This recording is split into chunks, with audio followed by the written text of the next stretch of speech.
I want you to imagine this for a moment. Two men, Rahul and Rajiv, living in the same neighborhood, from the same educational background, similar occupation, and they both turn up at their local accident emergency complaining of acute chest pain. Rahul is offered a cardiac procedure, but Rajiv is sent home. What might explain the difference in the experience of these two nearly identical men?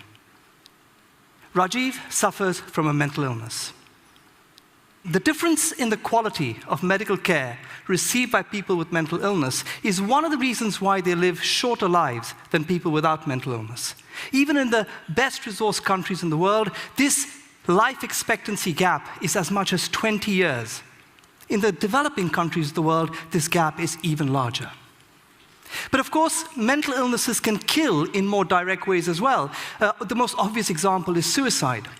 It might surprise some of you here, as it did me when I discovered that suicide is at the top of the list of the leading causes of death in young people in all countries of the world, including the poorest countries of the world.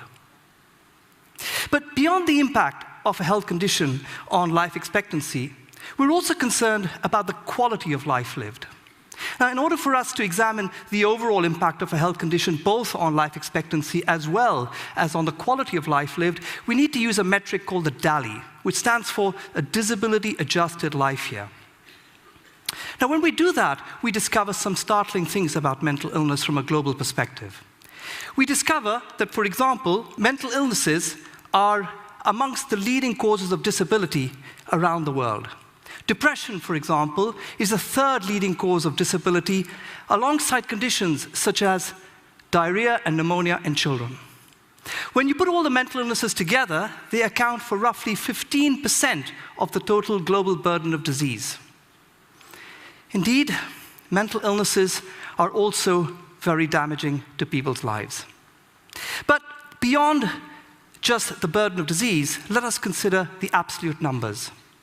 The World Health Organization estimates that there are nearly 400 to 500 million people living on our tiny planet who are affected by a mental illness. Now, some of you here look a bit astonished by that number.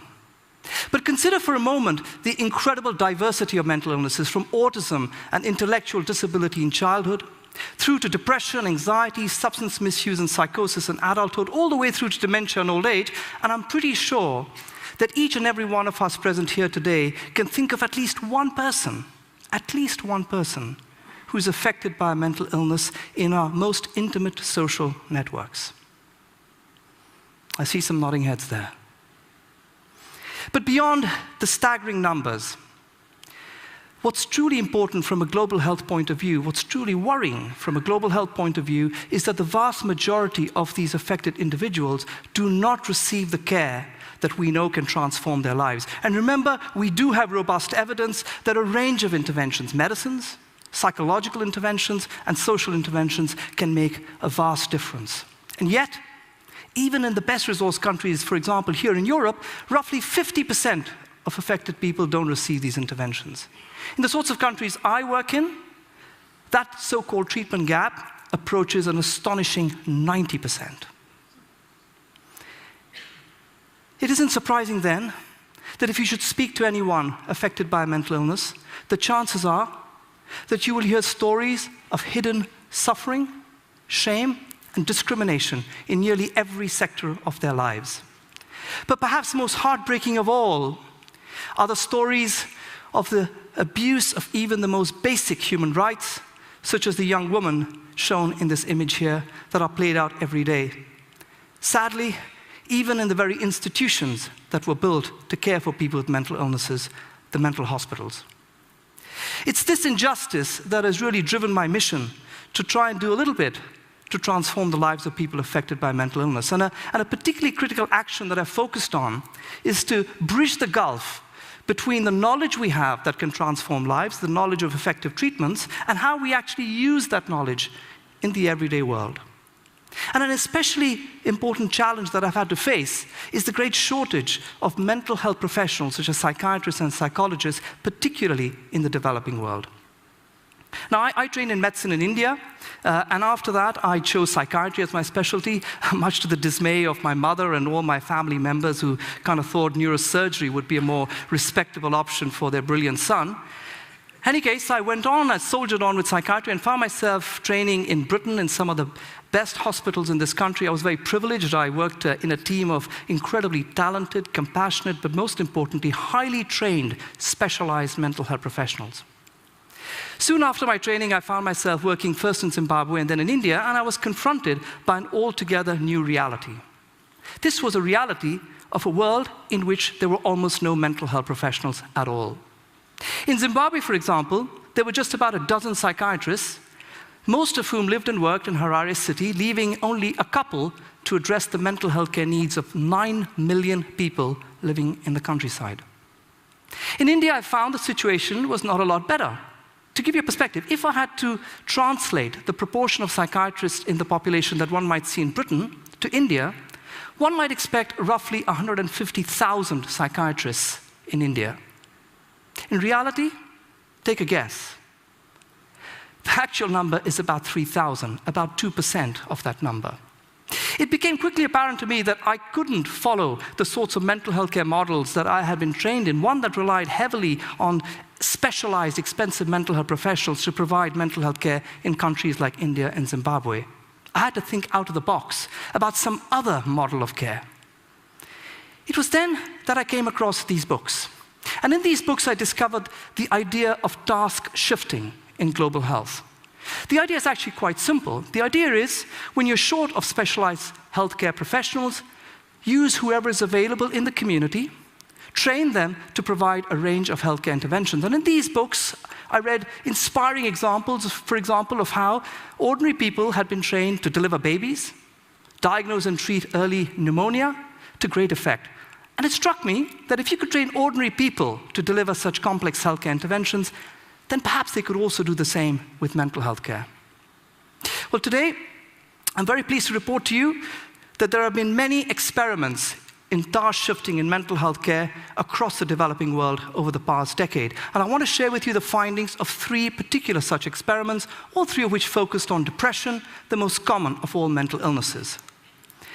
In rural Uganda, Paul Bolton and his colleagues, using villagers, demonstrated that they could deliver interpersonal psychotherapy for depression, and using a randomized control design, showed that 90% of the people receiving this intervention recovered, as compared to roughly 40% in the comparison villages.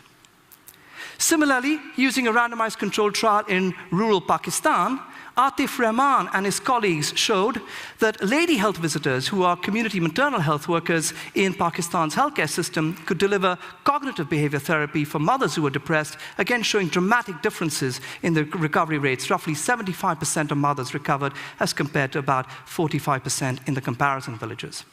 And in my own trial in Goa in India, we again showed that lay counselors drawn from local communities could be trained to deliver psychosocial interventions for depression and anxiety, leading to 70% recovery rates, as compared to 50% in the comparison primary health centers. Now, if I had to draw together all these different experiments in task shifting, and there have, of course, been many other examples, and try and identify what are the key lessons we can learn that makes for a successful task shifting operation, I've coined this particular acronym, SUNDAR. What Sundar stands for in Hindi is attractive. It seems to me that there are 5 key lessons that I've shown on this slide that are critically important for effective task shifting. The first is that we need to simplify the message that we're using, stripping away all the jargon that medicine has invented around itself. We need to unpack complex healthcare interventions into smaller components that can be more easily transferred to less trained individuals. We need to deliver healthcare not in large institutions, but close to people's homes. And we need to deliver healthcare using whoever is available and affordable in our local communities. And importantly, we need to reallocate the few specialists who are available to perform roles such as capacity building and supervision. Now, for me, task shifting is an idea with truly global significance. Because even though it has arisen out of the situation of the lack of resources that you find in developing countries, I think it has a lot of significance for better resourced countries as well. Why is that? Well, in part, Because healthcare in the developed world, the healthcare costs in the developing world are rapidly spiraling out of control, and a huge chunk of those costs are human resource costs. But equally important is because healthcare has become so incredibly professionalized that it's become very remote and removed from local communities. For me, what's truly sundar about the idea of task shifting, though, isn't that it simply makes healthcare more accessible and affordable, but that it is also fundamentally empowering. It empowers ordinary people to be more effective in caring for the health of others in their community, and in doing so, to become better guardians of their own health. Indeed, for me, task shifting is the ultimate example of the democratization of medical knowledge, and therefore, medical power.